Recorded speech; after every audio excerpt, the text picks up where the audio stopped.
Nana Kunadu Adjaman Rawlings. This makes the NDC always think that the MPP is much the same as them, but they must be clear in their minds that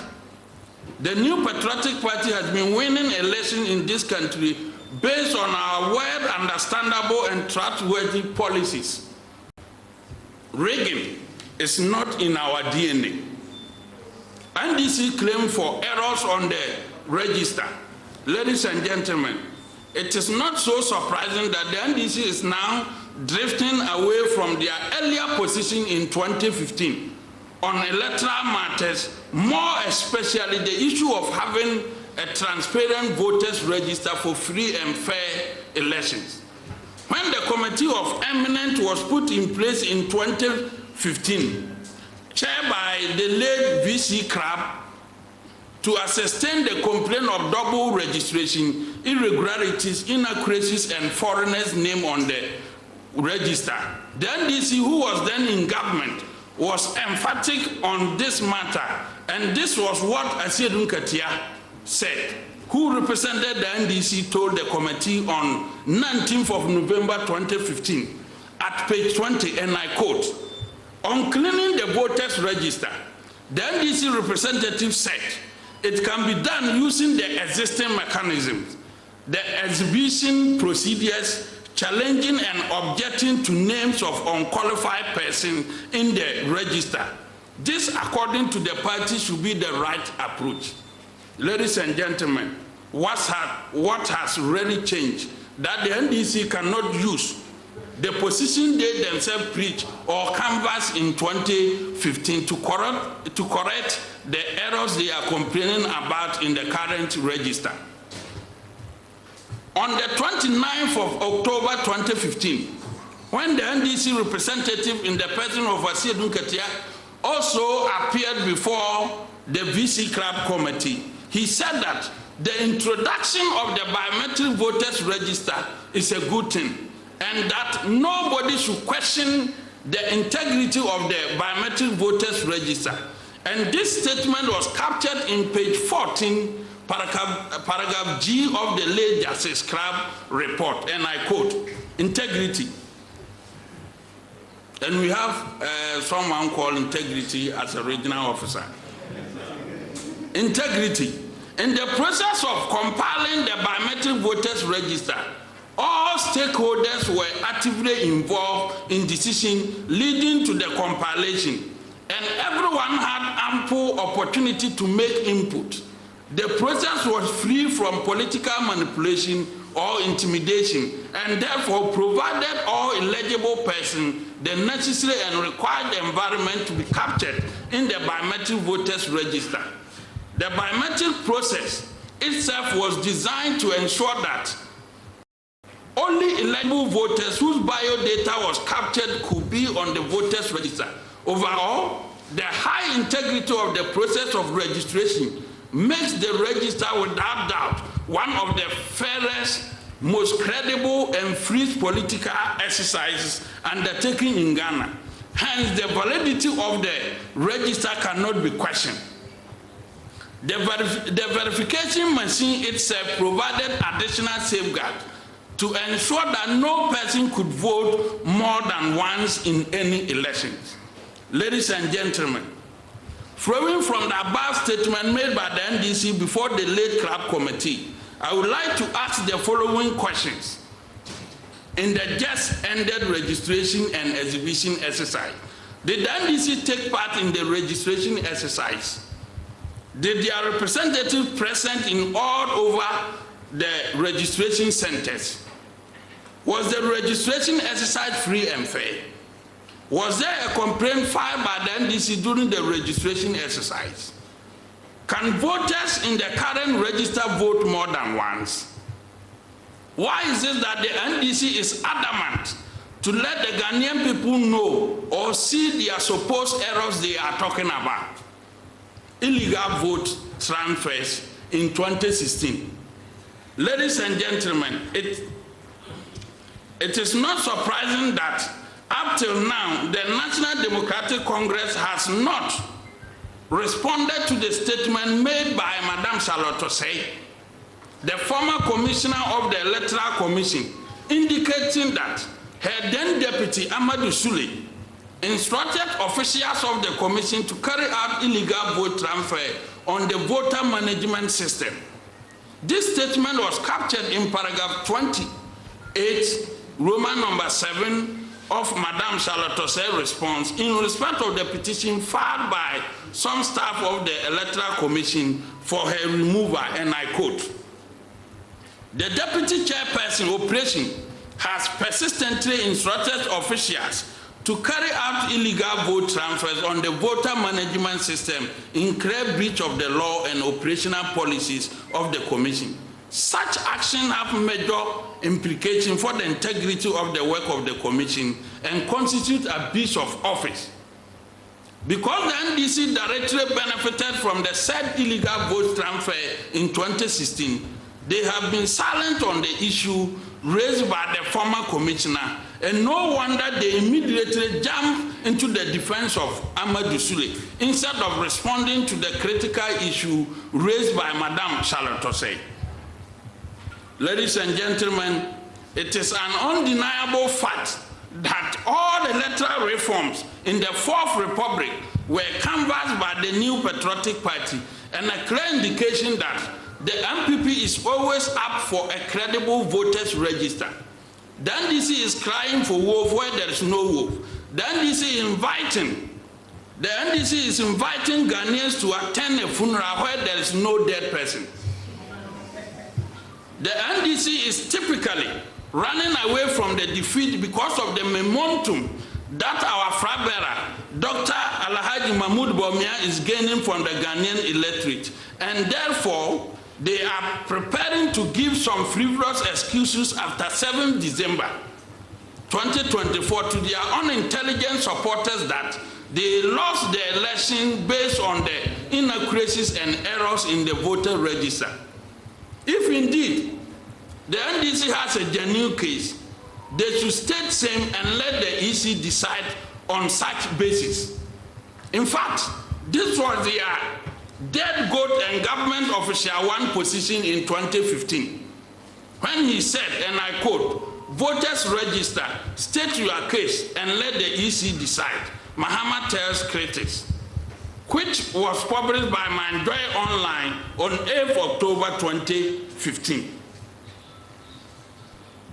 And I would like to ask, can't the NDC today state their position for the EC to decide? If the NDC thinks that their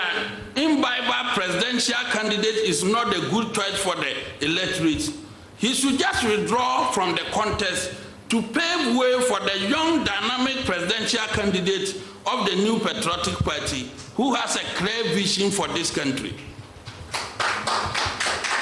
Ladies and gentlemen, friends of the media, former President John Dramani Mahama is not only Alki, but a warmonger, hence his treasonable statement that the NDC is going into this year election with their own referee. The MPP is for peace,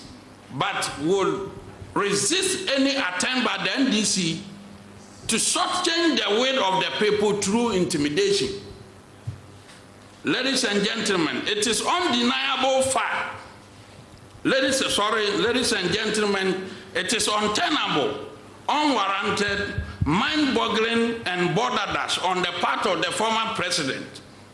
John Dramani Mahama, to have made a declaration at Sampa in the Jamai North constituency that all NDC members should on 17th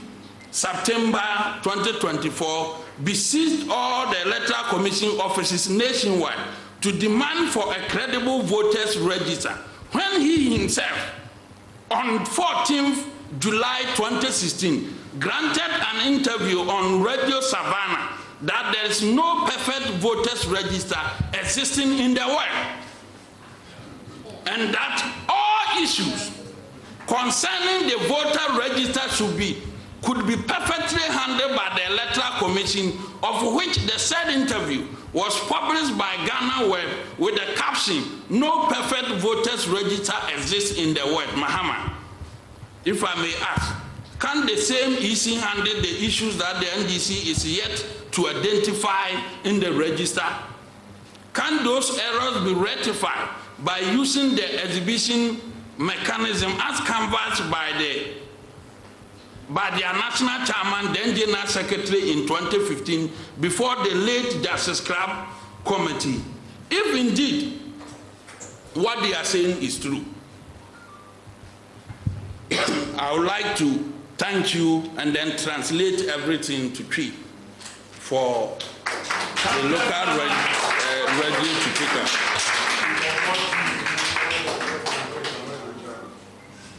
Abusuafo nedi kan yabamo makwaba ediaba jumadi bono MPP party ena ya tonsa afremo se momra na register munyina amate ho asem ni MPP amanyoko yenim no yenso emeka nkyerem ya fremo ha yenyina ye munyina ninsem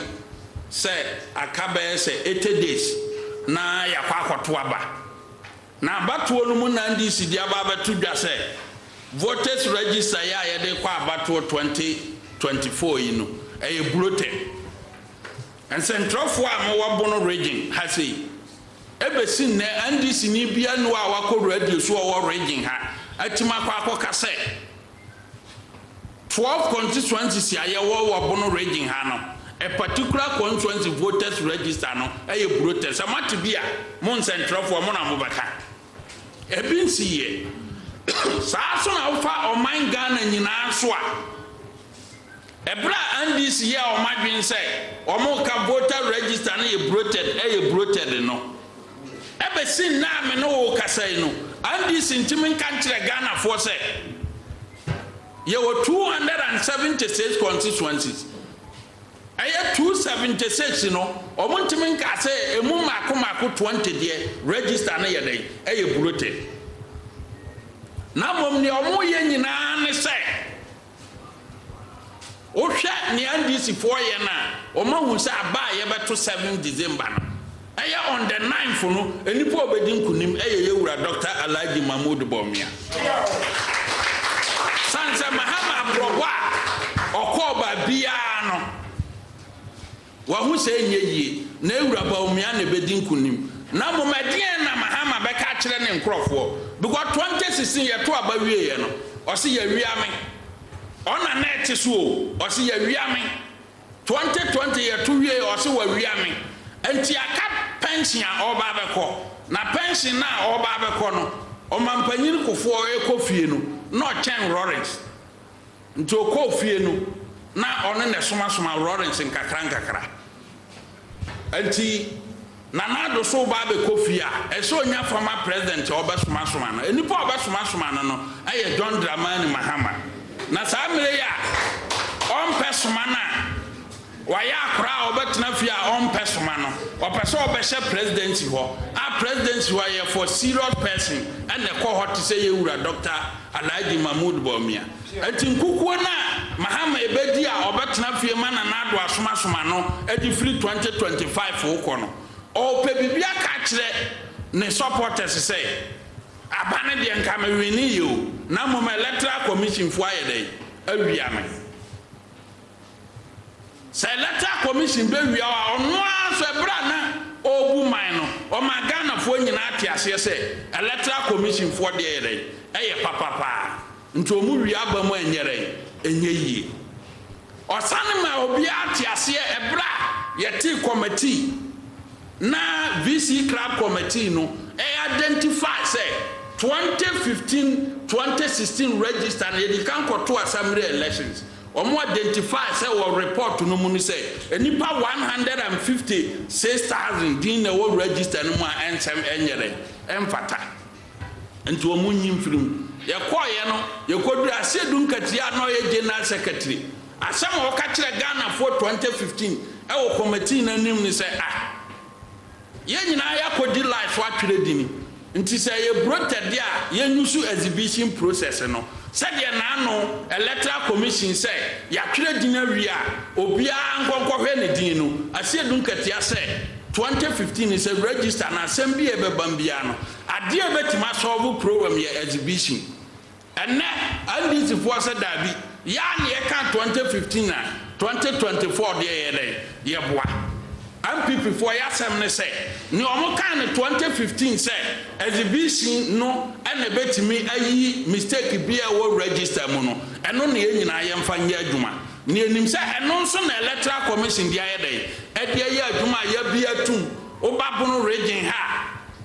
register no eye frenchim ye bia exhibition ni tum no ani ye dey eda ho nti maama no pen ntokwa na nka obeye declaration bia na se ko okoye na wo bole enya bono region ha na obeye declaration say NDC fo nyina ntinsi monten na wo monye demonstration wo mo ye demonstration aye bi so mo say wo mo start ye beye na otwemiensa ni register no nyo but ebe sin nei omotimi nka nkyere Ghana fo say eye wanti constituency na register na ye brote even Sampa aye German of former president Mahama ekokoye sa declaration no omontimi me ba bonte me ka say register na ye dey eye brote enti ebe sin ne no senior constituency omoma ye ba kope ye wo 276 omoma ye one constituency NDC be ka say register na nyere enye papa ne ye de kwa abato enyere enye yi na ne nyina no NDC ne ompaso omo kire nyina no say aba ye beto no 7 December oma di kana ma ya te asese omo referee ye MPP ye wo opposition no ye nyina ba bia nka say ye wo referee obedi kra ba ye dey amaye na mom ye magana 40 asese MPP ye wo niama pa ye ba ye betimi di aboa Ghana fo nti based on that omonto abanyere emaye ye nyina nim ebesi nei NDC 2024 abato aye koi no do mama nam say na nisuade huna ode beto Ghana fo no wahu so omonto na mom Dr. Mahmoud Bomi ade na omonto ntini oso ono apen referee a ode bekwa abato no na sa asem ne so okan ye no eya asem bi a waka obi kasa na adwene ewo ne timane se Osama bin Laden hyehyeye na oye se onyaman obeden obebo no san se ye constitution ne se eye electoral commission ko a na ye kwa abato a obeto aba no wakire dia ye dey adi nkunim nti Mahama yi ne yire lode na manaba be referee dia na results no mbe declare no woni fie dia na chese ntokwasem na oye dey odiba nti ye call on UK embassy US embassy Canadian embassy German embassy ani ECOWAS EU nyina se asam na Mahama ka to honom no se starting 7 December na se on the 8th no o ka kire ne yire lode na Mahama se woni referee ana Dr. Manebo amaye results nia wadi kanaka me de nya sa na madwene ye me de onu adi kanaka se nkrofo omo eworo so de tro de omo mfa nya hwe na me de menyi ni sa se na mo manipa menim so oworo so organ hold tropa Dr. Manebo ama en menim so obema sa otrofo no adi figures bi aba so ma ye de o ma we ni anya sa na tie se be ya omo nkrofo no beti asimo de o ma ye bida 2020 riye no omo magana fo nyina ate ase se omo na aye dey adi nkunim omo ko court no court bisa omo se adanse ye wo hia omo se adanse ni o ase dun kati aso ko ne campaign no okwa waka no kre ama mu nyina ansa ntrofo ma hu video no ama ono ade to NDC delegates anim se ade ne de na adanse ni ho na mo ma se pe bibi kana bibi ya dey ewo ho enti ne ya wo mo ka se register no obuni adanse e bia na mo ye ma bato na ye beko no enye huo na mo ka se ye lusu a o ma wiai MPP fo se ye nkwa abato no ye nkwa wiamu de MPP ye nye bida na in fact se ye kan pa dia Ghana ha abato di free rodents time a ya to aba adaka sum adaka emu osum nyina no MPP na sesa esum adaka firi honom e de ba han adaka e wo Ghana ha first no wo kwa akoto aba ye to no osummu MPP na yi free ho and ye call for transparent ballot box e wo kroma em ye de ye aduma MPP kuro ya na san call for sa biometric voter register in one assembly after 208 yen ye call for na ye introduce ye nti abato ho nhye bia akonkan e wo oman Ghana ye ne amanonefo de ye pe no e MPP na de ba nti ye pa ba mu awia sanka ye nyesa nti enne ba bia Ghana ya kwa duru no se de mahama na nkasa aka e wo radio savannah se register papa bia ni ho a e wo wiase no e nokre e nipa na ye adwuma no human institution bia ye adwuma error so ye den e ba na error so no ba o mo rectify nti se de mahama kan se register papa bia ni ho e wo wiase no enne ye kama na tiase se register papa bia ni ho e wo wiase na mo mistake ba enipa na oye mu adwuma no ye mana kwanya ma na rectify nti so ma hu mistake dia said the okan wo July 14th our radio savannah say mistake ba electoral commission nyemu adwuma no so ma hu mistake bia meaning so mo boa wo mistake na mo kan nyina ye lusu mahama lusu se se oda onna ba 12 o'clock no so dai say ye de ba omia si so e bo 12 pe no wanyane no hu se ba omia na si so no nti oda onna nti so pe bibia den eka so mo wo bibia ene na bia dai a waso se walusu nti na o se register na nye dai enye papa no wo bibia papa se register na nye papa enye papa dia hwinsu o mo kwan se press conference amaye no NDC so nya bi no mo magana nyina hu se constituency A B C D and register na ye dey eye bloated o mo magana fo nye dey enhu because you 276 constituencies na me ne mo ye dey e ka se be sin ne ye hu hwe etinin nsam na onena ma o ka ne nyina de bo ne nyina tofa na e kwa ko wie se o ka bibi o madika na ka say ye de ye ready sa ba na nye ye de a MPP amanoko de ye mpanua mu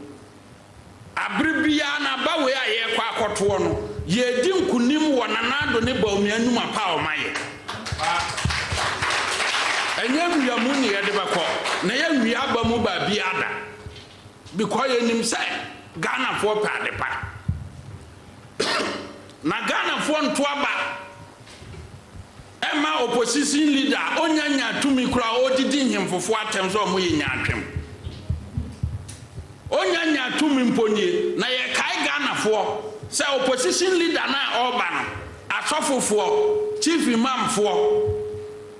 nananom onyanya tumi mpo na obo mapi na mo di tumi ni man mfie 9 we dia ene api na ebedura dutwam MPP for the yesi wo ye persundwie etirimpo NDC abose kia ne ken wo mu na bedi nkunim na wo mu register obabi no anaso mbe ye ntutura sem no ye de se omutimi identify se register no babi enye papa anase 276 ni nyina no enye papa MPP for eba support om ne enya clean register e de akọ 2024 na mo mebi ni ho na se de da bia on pese om supporters no eye ntutura sem ye nye niadene ye mo patapa nye dia ene de MPP ye be resist any attempt bi o maye se o mo de patapa na beji tumi 2024 ne de o mo nsa ne nko ba bi foforo o mo mfa nko kuro foforo so ana o man foforo so na mom Ghana ya MPP na egusu teso yi de so mo ye so mo di patapa ne niadene ena beji tumi de MPP ye beji asi ho because ye nim say ye wura Dr. Mahmoud Bawumia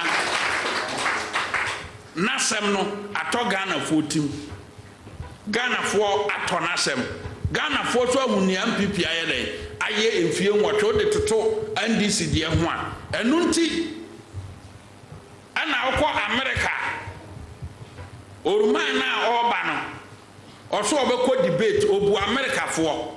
until wakọ debate no okoy no wakọ gina ningu ase nti Mahama so hwa ningwase Donald Trump egye no wɔ America na o se Ghana ha menko debate bia ye fi se 8 years ya ye nnuma akyere Ghana fo nti ya de nnuma ba kyere Mahama so 8 years fa ba kyere wo se mo nyere wo ma eno no kyere se oba na oni bibi pa bia de yele adema oman Ghana nti we are calling on everybody enu obia say NDC ni bia obehia ne bia no a woto aba bia no bisanse mo se register no medini ma menhwe e wo fine Ghana ni bia oto aba bia no wochi NDC ni abisa no mo se register no yes medini ma menyere ma menhwe bi ni ho sa ne nyina ne say Mahamada onna because what is say obi a ye friend doctor Alhaji Mahmoud Bawumia eba wa hu Bawumia won day mu enye ye kran prema akomako enson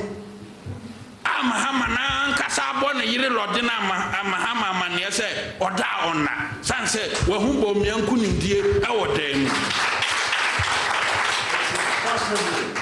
enti ye plan a wo mafa say ye mfrase na ye ma excuses yen kan bibi nkyere ye supporters no na mo hwa demonstration ye course wo bono region ha nyina no NDC supporters no be yes 75% hun say NDC na nkasa demonstration o mo boa nti o mo nko nti demonstration na o mo call for no bono region ha mo bo hwa ya atonsuom anye ye aname boa all the EC offices in nyina Mahama call say wo mo nko demonstration ni nyina no ayeden atonsuom wo mo nkrofo na nyere anko ya hu demonstration bia enti anye ye eno no kira say asem na Mahama na anka say ka no wo mo supporters ya wo bono region ha no ahun say Mahama yeden aye trofo nti ye ni na chi because register no aye clean nti say bono region register no ye clean dia ba bia de yeden aye clean na sa clean register no ana ye wura Bawumia e de kwa abato ye da mu nyina ase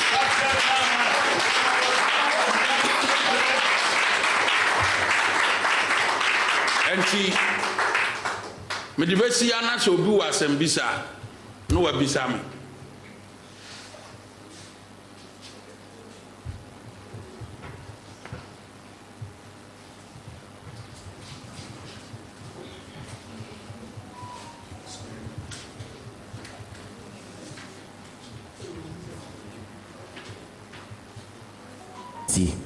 Regional Director of Elections any ID Nkomo Emma me busane say Bono region constituency 12 no ehemfa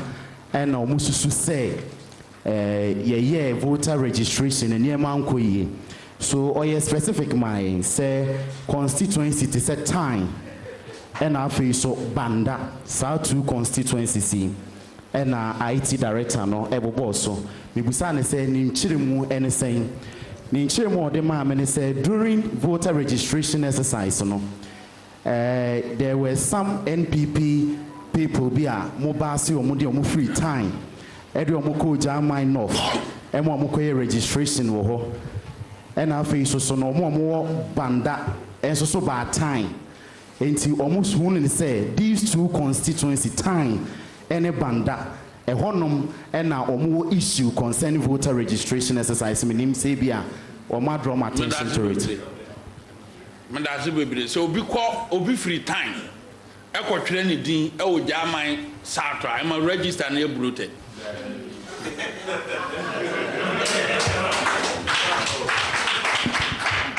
obi free time me di power time na sa abatu adu na me ko drobo kwa akotwere me dina e ma drobo register na e bloated me di pa e wo mrema no drobo na sa me free banda na me kwa akotwere me din wo banda bonga se anaka brona e ma register na e bloated na ke se register e bloated angasa sa abrofo no mo ntiase omonti ase broni nkasa de bi ebloted I ma NDC fo na nkasa nyere enti ase enya nwanwa se omo national chairman na se du nkatia apa We are not brought for a program.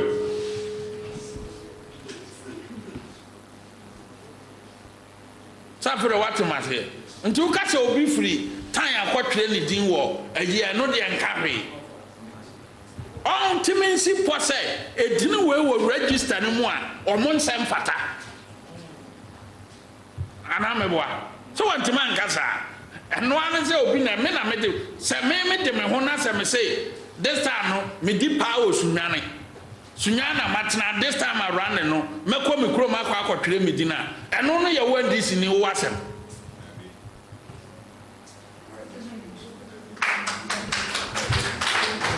No. Okay, Madam Munina. We thank you very much. We thank you very much, ladies and gentlemen of the press, for making time out to listen to this press statement from the Abronye Regional Chairman of the NPP. Chairman has made a categorical statement regarding the recent outburst made by the former President John Mahama concerning the voter roll of the Electoral Commission of Ghana. Chairman has put forward certain pertinent issues that we believe are contained in this press conference. Copies of it